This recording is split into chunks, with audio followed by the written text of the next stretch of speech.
Nose, which includes the nasal septum and the lateral wall. The external nose is made up of the root of the nose, the dorsum, the apex, the anterior nares, the ala on the either sides, and it is formed by the bony part and the cartilaginous part. Now the anterior apertures are seen here. They are bounded by the lateral wall, the median septum, and the floor, which is formed by the maxilla. Then there are the posterior apertures, which are called the choanae. It has the nasal cavity has a roof, a floor, a median septum, and lateral walls.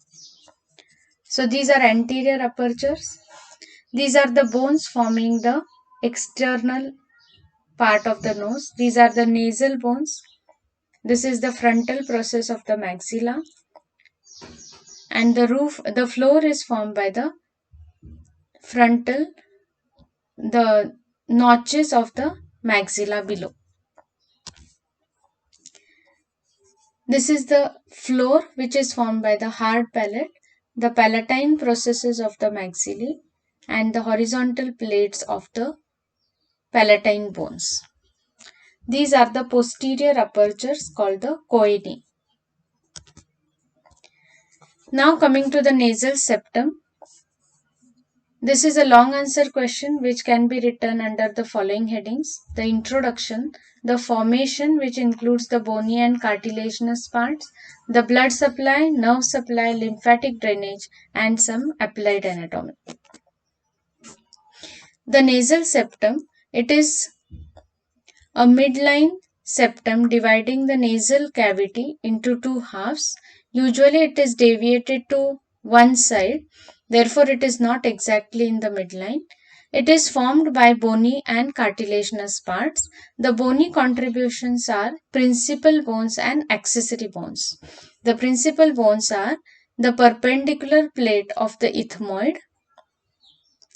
This is the perpendicular plate of ethmoid. And below is the vomer. Now the perpendicular plate of ethmoid superiorly articulates with the cribriform plate of the ethmoid. Anteriorly, it articulates with the frontal and the nasal bones.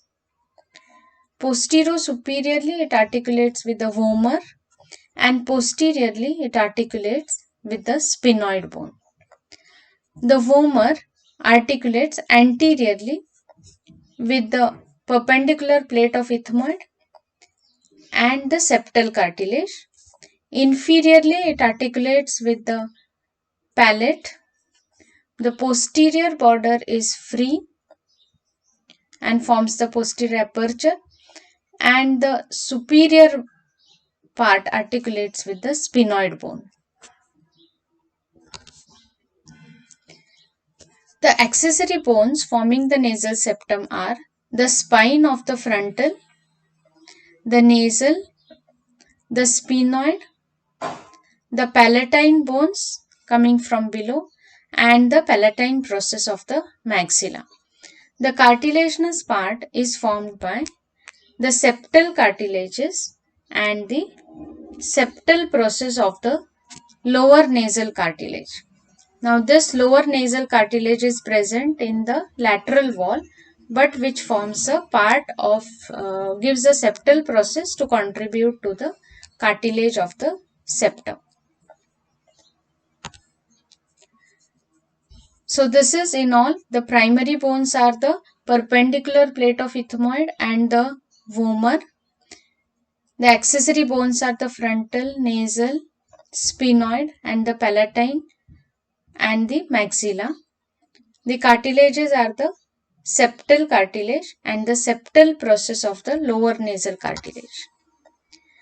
There is a vomeronasal cartilage between vomer and septal cartilage, which is a mucus pouch. It may be rudimentary in humans, but in animals, it is well developed and acts as a chemical communication. It is present in the macrosomatic animals like rabbits and dogs and contains a vomeronasal duct which has chemosensory cells. So this is how you will draw the diagram. So this is the perpendicular plate of ethmoid. To show its articulations, above it is articulating with the cribriform plate. Antero-superiorly it is articulating with the nasal, antero-inferiorly with the septal cartilage, posterior-inferiorly with the vomer, and posteriorly with the sphenoid. The vomer in turn,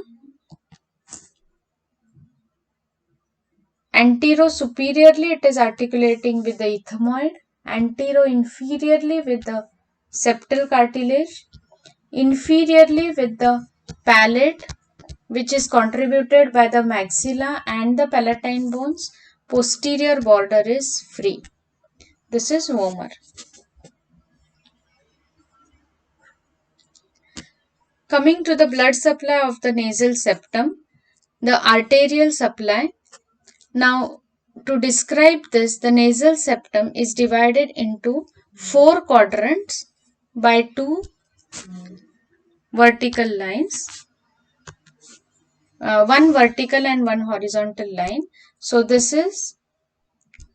it is divided into antero-superior quadrant, antero-inferior quadrant, posterior-superior and posterior-inferior quadrant.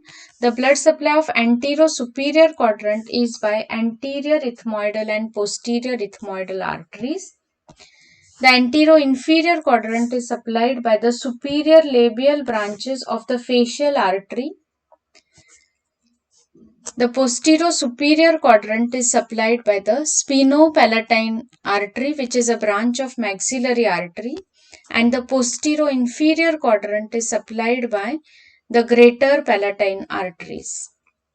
Now, there is an area on the nasal septum in its antero-inferior quadrant, which shows anastomosis between branches of anterior ethmoidal, the facial, branches of greater palatine and sphenopalatine arteries. And this area is called the Kisselbach's area or Little's area, which is prone for epistaxis. Now this was arterial supply. The venous drainage follows the arteries from the antero-superior part. It drains into superior ophthalmic veins. From the posterior-superior, it may go to the cerebral veins.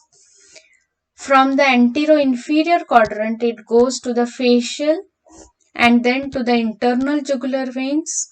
From the posterior inferior and posterior quadrant, it goes to the pterygoid venous plexus. So this is the venous drainage. So in the same diagram, you can show both the blood arteries and the veins. So anterior and posterior ethmoidal arteries, antero-inferior by the septal branches of the superior labial of facial artery, sphenopalatine artery and greater palatine artery, and this is the Kisselbach's area or Little's area, and the veins follow the arteries. The nerve supply, again this is divided into 4 quadrants. The antero-superior quadrant is supplied by anterior ethmoidal nerves. The anterior inferior quadrant is supplied by anterior superior alveolar nerves. The posterior superior quadrant is supplied by medial branches of posterior superior nasal branches, which are coming from the pterygopalatine ganglion. Medial nasal branches. And the posterior inferior quadrant is supplied by the nasopalatine branches. This is the sensory supply of the nasal septum. So the nerve supply is divided into sensory, which is general sensory, and olfactory or the special sensory. The olfactory nerves are piercing the cribriform plate of ethmoid and carrying the special sense of smell through the olfactory rootlets. So same is shown here. The anterior superior, anterior inferior, posterior inferior and posterior superior quadrant and the olfactory nerves.